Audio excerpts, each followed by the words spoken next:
Hello, I'm Bill Fitzgerald, CEO of Ziegler Capital Management. More than that, I'm an investment manager and a father. So when I consider the future, particularly beyond my lifetime, I actively engage in doing what I can with what I have to secure a sustainable future for generations to come. To that end, we've created a freestanding YouTube channel, Thick Sustainable Infrastructure Finance, as a quick and accessible tool to facilitate education and discussion about our common global environmental challenges and our specific efforts to rise to the ultimate environmental challenge. Thoughtful consideration over decades has led us to focus on financing thick, sustainable infrastructure. The following excerpt is one that we hope will help to broaden the conversation or clarify a particular dimension of our work. We hope that you will find it to be worth not only your time, but your further consideration as we all navigate these challenging environmental times together. We hope you decide to engage in the discussion by subscribing to the channel and offering your thoughts on specific episodes. We always learn from our colleagues. Thanks for tuning in, and here's our latest special episode.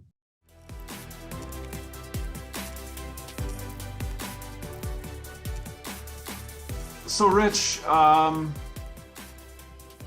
we had talked about parking places for things on the end of the grid. I'm gonna ask you two questions that you're a smart person and may have an opinion about, but you may not. You know, we're fiddling around with one of the most complicated machines ever made in the history of man, the grid, and it was made to be used in one direction, and now we're using it bidirectionally. And you know, the law of unintended consequences runs around in my head a little bit. So let's start there. What do you think about with respect to grid reliability?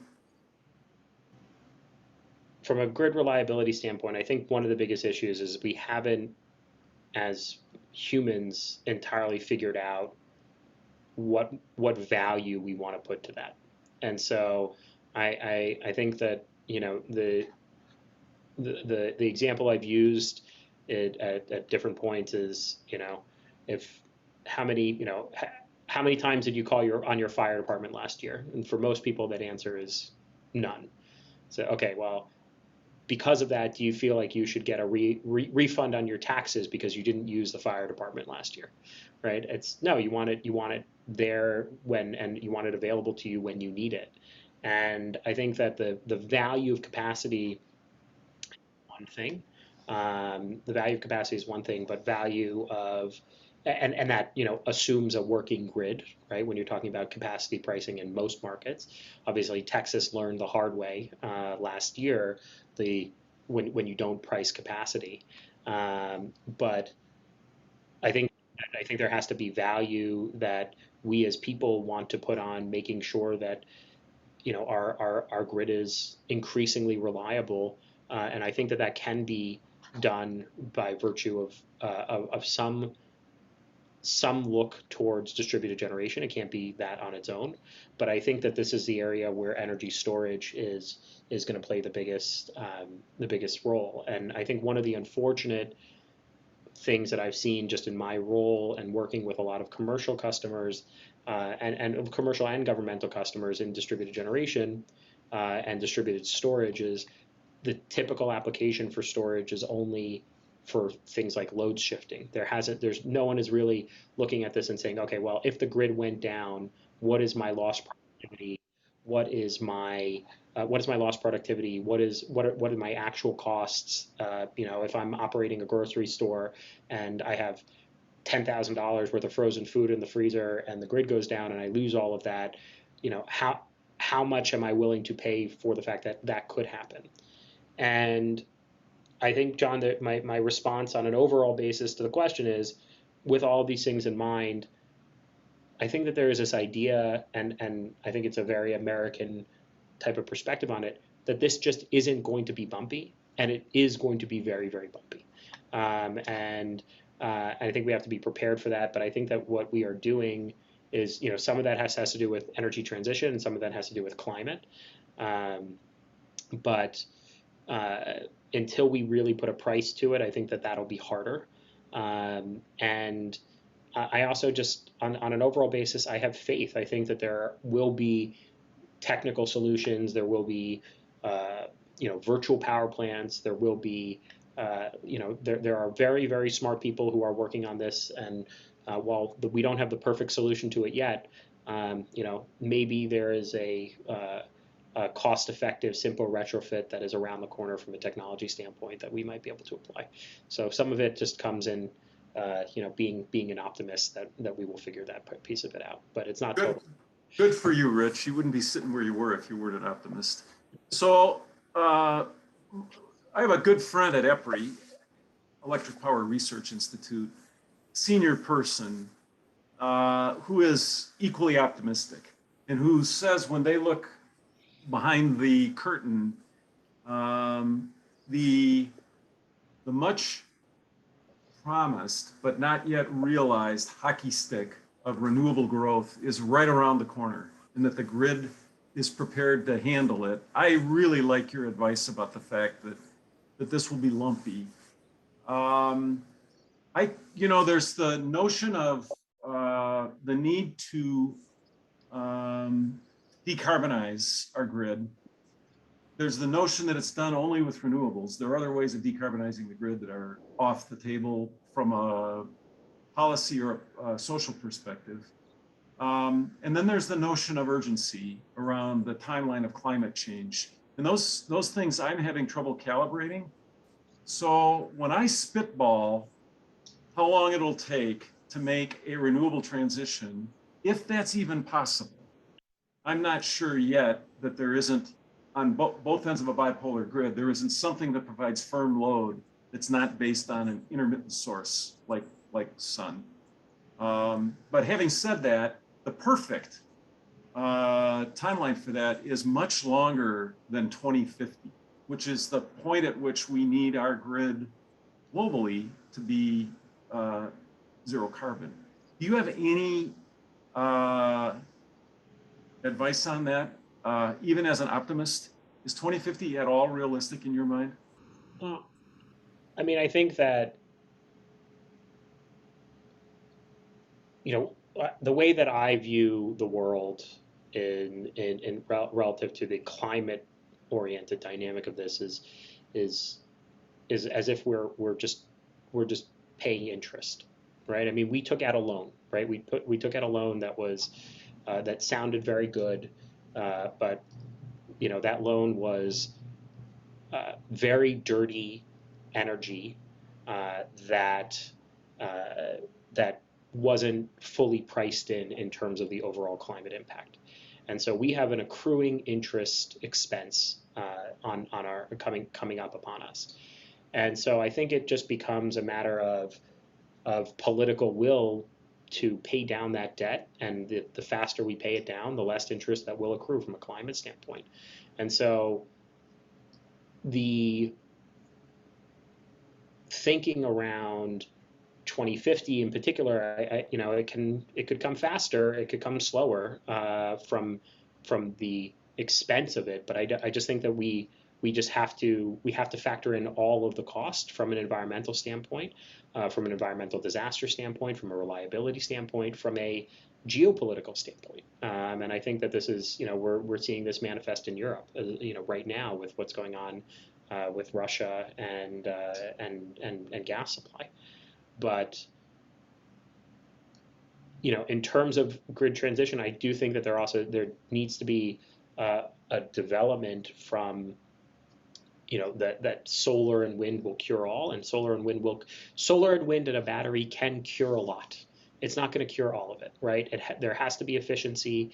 There has to be a focus on efficiency. There has to be a focus on renewables, and there has to be a focus on other baseload technologies which are not carbon emitting, and that really just means nuclear. And whether or not it becomes larger scale nuclear or micro nuclear is one thing, but the problem with the argument there around nuclear is, and I was reading an article about this yesterday, the Georgia Power nuclear facility that Toshiba was building came in, I think, at an effective price of about $13 a watt.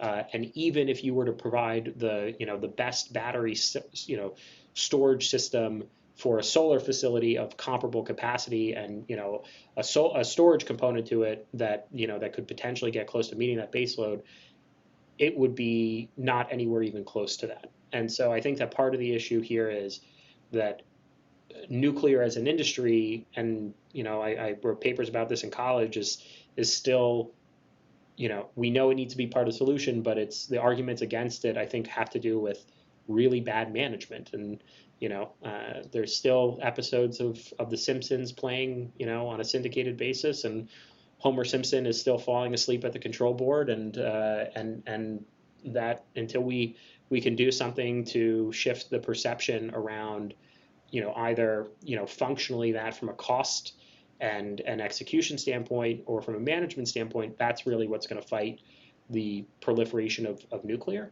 But even as an environmental, I don't know what the threshold for environmentalist, but as an environmentally oriented person and a clean energy oriented person, we need to have clean baseload power that is part of this. And if we can't interconnect all the wind and solar on the utility scale, we want to shut down coal and gas. We don't really have another technology to put in there at this point other than nuclear. And I actually think that even the way that I'm articulating it isn't totally accurate, because it shouldn't be viewed as sort of this, oh, well, we don't have anything better. I think it is a very good technology, and obviously I think the people that work on it and the research and the advancement in terms of safety and reliability is so much more profound than it was, and it would make a huge difference in our ability to meet all of the decarbonization goals. Karen, I think Rich has answered all of our prompts, and this is kind of what I expected, Rich. You have just a great facility, Rich, which is why you're in the position you're in, to be able to synthesize these things and articulate them in ways that are extremely, extremely helpful. And it had not occurred to me until now that the limiting technical element of decarbonization might very well be the grid. And the notion that we need to be prepared for some lumpiness along the way is a brutal fact, and it's probably a reality. I'm just riffing now with you. It's probably a reality we're going to have to discover through experience. It's not one of those realities we can predict. It's not a to be. It is already active, right? I mean, like, yeah, right. That's like what I think people view this as, like, they talk about it as something in the future, right? I mean, like, this is what Texas was last year, right? I mean, this is exactly what it was, right? I mean, it's just, it's sort of entertaining in that way. I mean, it just, I had preparation for one of the prompts. I'm looking at some of the stuff on Europe and whatever else, and I found this quote from the German foreign minister saying, Europe will pay any price to defend its values. Like, well, pay any price except for, the cost of increased gas. Cost of Putin's gas, yeah, right. So, and Putin can, why didn't Putin try and invade Ukraine when Trump was president? Well, gas wasn't as well priced as it is now, right? Now, if people try and get in his way, he can cut it off, and it's very expensive. Okay, so strategically, what is the economic cost of being reliant on gas? The economic cost of being reliant on gas is having to deal with Vladimir Putin, right? But if he didn't feel like he had that hammer, would he be still screwing around on to try and invade Ukraine?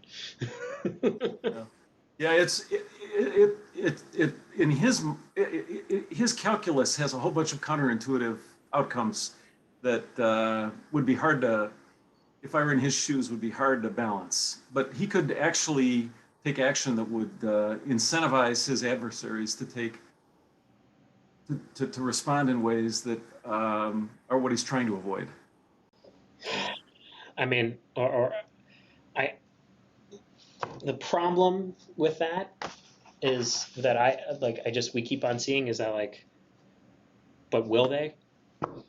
Right? But like, will they? I mean, like, it's just like, He's calling their bluff in a lot of ways I already. mean, like, he invaded Crimea. Like, what is the point of NATO, right? That was the point, right? It was supposed to stop people from doing stuff like that. Yeah. That's my fear with it, is just like, it just seems like he has no functional accountability. And when you're talking, there's an article in the Atlantic a month or two ago, basically like, it's like, okay, you have economic sanctions, but now you've got, Iran and Venezuela and China, and they're forming their own little axis. So it's just like, it's annoying, but it's not, I mean, I don't know what type of global prize Ukraine is relative to being, the dictator in Russia, but maybe it's worth it. Yeah, it's history replaying itself for sure. It's not the first time these sorts of things have happened. Well, Rich, you've been very generous to give us an hour, and we appreciate that. We could go on and on for a long time. Yeah. What I think is really cool is that we're in the same business doing the same things with a little bit different product that complements each other. Yeah. And who would have thought that 2 decades ago? It's just pretty cool.